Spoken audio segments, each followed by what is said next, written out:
ప్రభునందు మిక్కిలి ప్రియమైన దేవుని ప్రియులందరికీ కూడా యేసుక్రీస్తు నామములో శుభాలు తెలియజేస్తూ ఉన్నా. మరి విలువైన సమయంలో మీతో ఓ విషయాన్ని పంచుకున్నట్లుగా ప్రభు మాకు ఇచ్చిన అవకాశం బట్టి దేవునికి కృతజ్ఞత తెలియజేస్తున్నా. మరి గత 16 సంవత్సరాలుగా దేవుడు మా వైవాహిక జీవితాన్ని ప్రేమించి నేటి దినం అంటే సెప్టెంబరు 8వ తారీఖు నుండి 17వ సంవత్సరాలను అడుగు పెట్టడానికి ప్రభు చూపించారు. మరి ఈ మా 16 సంవత్సరాల వివాహ ప్రయాణంలో మరి ఎన్నో ఒడిదుడుకులు, ఎన్నో ఇబ్బందులు, ఎన్నో అవమానాలు, ఎన్నో కష్టాలు, కన్నీళ్ళు, ఎంతో ఆకలితో గడిపినటువంటి పస్తులున్నటువంటి రోజులు ఇవన్నీ చూస్తూ వచ్చాం.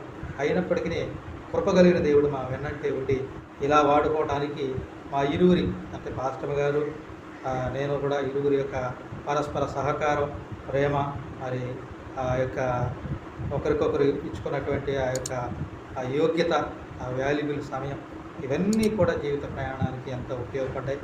మరి ఆ రీతిగా దేవుడు మా దాంపత్యాన్ని ఆశ్రయించి మాకు 2 బిడ్డలనిచ్చారు.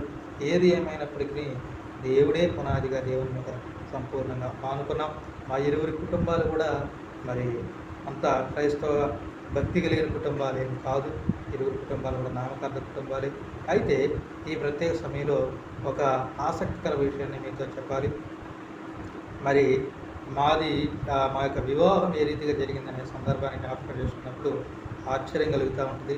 మరి నేను బైబిల్ ట్రైనింగ్ పూర్తి చేసి ఒక మరి మిత్రుడైన ఆత్మీయ సేవకునితో కలిసి కొన్ని రోజులు, కొన్ని దినాలు మరి వాళ్ళ పరిచర్యలో పాల్గొకలు పొందుతూ అక్కడే ఉండటం జరిగింది.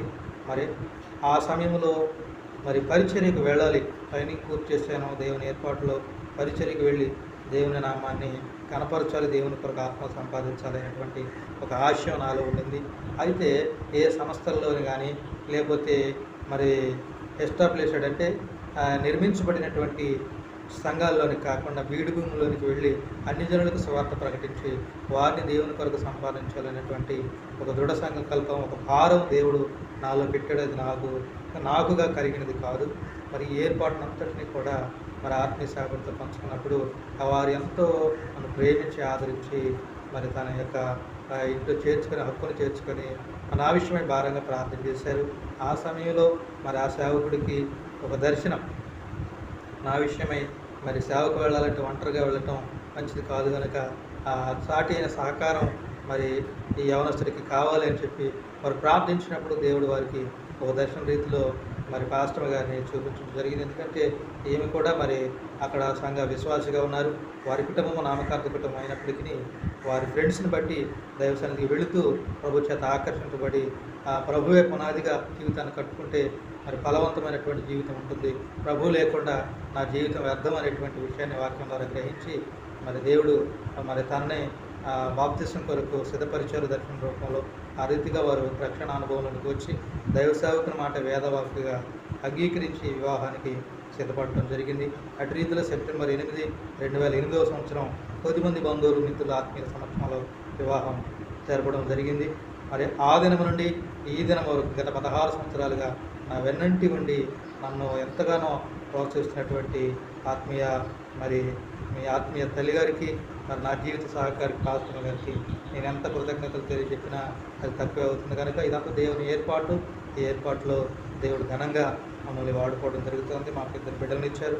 వారు కూడా బాబు ఇంటర్మీడియట్, పాప 9th క్లాస్ చదువుతూ మా కుటుంబం ఇంతవరకు ముందుకు సాగుతూ ఉంది.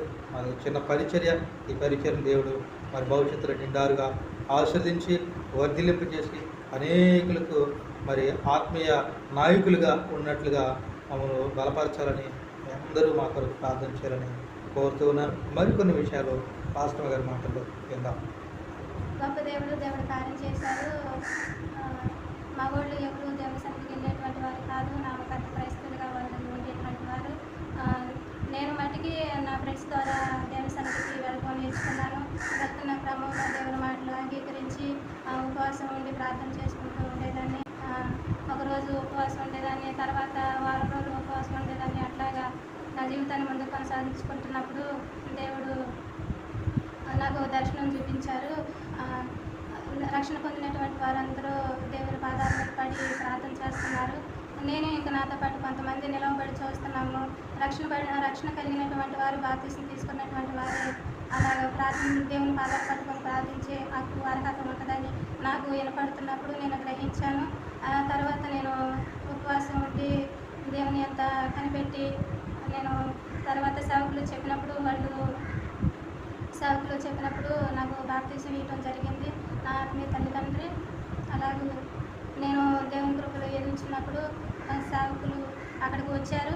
అప్పుడు మా ఆత్మీయ తల్లిదండ్రి వాళ్ళకి దేవుడు ఇచ్చినటువంటి దర్శనాన్ని బట్టి వాళ్ళు దర్శనంగా దేవుడు చూపించారు అనేటువంటి విషయాన్ని మా వాళ్ళకి అటు అయ్యగారి వాళ్ళకి చెప్పినప్పుడు వాళ్ళు పెద్దగా అంగీకరించకపోవచ్చు. ఎందుకంటే అయ్యగారు కట్నం ఏం తీసుకోలేదు, వాళ్ళ తల్లిదండ్రి పెద్దగా అంగీకరించలేదు. తర్వాత అయినప్పటికీ ఆయన దేవుని చిత్తానికి లోబడినటువంటి వ్యక్తిగా ఉంటున్నారు కాబట్టి మా వివాహం ఆయన ఇష్టపడ్డారు, మా వివాహం జరిగించబడింది. ఇప్పుడు దేవుని కృపను బట్టి పరిచర్యలో ముందు కొనసాగించబడటానికి దేవుడు మా ఎడల ఆయన కటాక్షం నుంచి సేవా పిలుపు మేము కలిగి ఆయన పరిచర్యలో ముందు కొనసాగినట్లుగా దేవుడు చూపించినటువంటి పరికరాలను బట్టి దేవుని అంతగా స్తుతిస్తున్నాను. అందులో ఎన్నో శోధనలు, ఎన్నో ఆటుపోట్లు పరిచర్యలో మేము ఎదుర్కొన్నాం. ఈ పరిచర్య నానాటి ముందు కొనసాగించబడాలని మీరు అనుదిన ప్రార్థనలో జ్ఞాపకం చేసుకోండి. కొన్ని విషయాలు పాస్టర్ తెలియజేశారు. అదే విధంగా మరి మేమిరువురు ప్రభు కృప చేత ఆత్మీయ సేవకుల యొక్క సహకారం ద్వారా జతపరచబడిన తర్వాత అంటే వాస్తవానికి వివాహం అంటే అనేక రకాల తతంగాలు ఉంటాయి.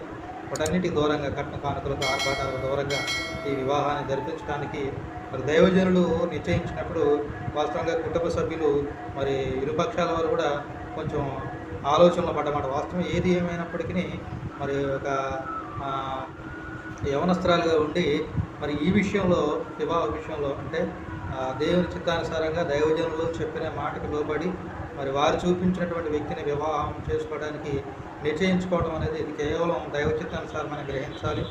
మరి అదే రీతిలో నేను కూడా మరి మా కళ్ళ ముందు ఉన్నది ఒకటే, ఇది కేవలం దేవుని ఏర్పాటు. పరిచర్యకు ఒక వ్యక్తిని దేవుడు సిద్ధపరుస్తున్నప్పుడు అనేక అనుభవాలు ఉంటాయి, విషయాలు ఉండి తీసుకుని వెళతాడు.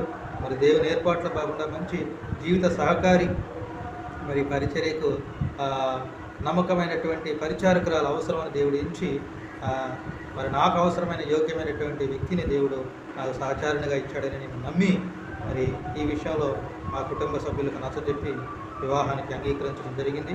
ఏది ఏమైనప్పటికీ 16 సంవత్సరాలంతా ఇంకా మరి నేను చెప్పాలంటే చాలా విషయాలు చెప్పగలను, కానీ అవి కొంతమందికి కొత్తగా వినేటువంటి వారికి ఏదో గొప్పలు చెప్పుకున్నట్టుగా అనిపిస్తుంది. కానీ మరి అవన్నీ కూడా దేవుని మహిమార్థం. మరి దేవుడు ఎరిగొన్నాడు కాబట్టి మా యొక్క ఈ 16 ఏళ్ల ప్రయాణంలో ఇరువురు కలిసి పరిచర్యను ప్రారంభించి సంఘాన్ని కట్టే క్రమంలో ఒకరినొకరు అర్థం చేసుకుంటూ కష్ట నష్టాలను బేరీజు వేసుకుంటూ ఉన్నప్పుడు లేనప్పుడు అన్ని విషయాల్లో కూడా మేము ఒకరికొకరు అండగా ఉంటూ బిడ్డల్ని 2 బిడ్డలు ఇచ్చారు దేవుడు. వారి చిన్నపిల్లలు మరి మీద సేవ నిమిత్తమై ఈ ఖమ్మం జిల్లా వేంచూరు మండలం కందుకూరు గ్రామానికి వచ్చినప్పుడు బాబు 2 ఏళ్ళవాడు, పాప మరి ఇంకా గర్భమందు ఉన్నది. ఆ సమయంలో కూడా మరి రాష్ట్రమ్మ గారు ఎప్పుడు కూడా నాకు ఫలానది కావాలి, నువ్వు ఇది ఇస్తేనని చెప్పి ఎప్పుడు కూడా మరి నోరు తెరిచి అడిగిన సందర్భం లేదు. మరి ఆ విషయాల్లో నేను ఎంతో ధన్యుడిని చెప్పాలి. మరి అంత మాత్రమే కాదు, మరి అన్ని విషయాల్లో కూడా ఒకరినొకరు ప్రోత్సహించుకుంటూ బలపరుచుకుంటూ మరి మేము వివాహం చేయబడిన నాటి నుండి ఒక మాటలు చెప్పాలంటే మా రక్త సంబంధికులు అంటే తల్లిదండ్రులతో సహా బంధుమిత్రులతో సహా ఏ ఒక్కరి పూర్తి సహకారం మాకెన్నడో దొరకలేదు. అయినప్పటికీ దేవుడు తన కృపలో మాకు ఆత్మీయుల ద్వారా రక్త సంబంధికుల కంటే కూడా బలమైన సహాయ సహకారాలను అందజేశాడు. దేవునిలోనే నీటి ఆదరణ మేము మరి ఎక్కడి నుంచో చాలా దూర ప్రాంతం నుంచి ఈ ప్రజల మధ్యకి రావడం, మరి దేవుడు తన యొక్క ఆత్మీయుల ద్వారా మా బంధువులు రక్త సంబంధికులు మాకు దగ్గరగా లేనటువంటి లోటును తీర్చడం, మరి పరిచర్యను అప్పగించడం, పరిచర్యలో అనేక ఆత్మలను దేవుడు అప్పగించడం, మరి పరిచర్యను వర్ధిల్లేదిగా చేయడం, ఇవన్నీ తెలుసుకుంటే చాలా ఆశ్చర్యంగా ఉంటుంది. అప్పుడే 16 సంవత్సరాలు పూర్తయిపోయాయి. మరి కార్యక్రమాలు మరిన్ని ఆత్మీయ సంగతుల విషయాలు ప్రభువుని బట్టి చేయడానికి మా ఇరువురి యొక్క ప్రయాణాన్ని ఇంకా బలంగా కొనసాగించి దేవునితో వాడబట్టడానికి దేవుడు మా ఇరువురికి మంచి ఆయురారోగ్యాలు, క్షేమ భద్రతతో పాటు మా బిడ్డలకు కూడా కాపుదలను ఇవ్వాలని పరిచర్య కొరకు, కుటుంబం కొరకు మీ అందరి ప్రార్థనలు కోరుకుంటూ నేను ఈ మాటలు ముగిస్తూ ఉన్నాను. మీ అందరి కొరకు ప్రార్థించే మరి మీ ఆత్మీయ దైవ సేవకులు ఇద్దరితో ఈ మాటలు ముగిస్తూ ఉన్నాను. మీ అందరికీ వందనాలు.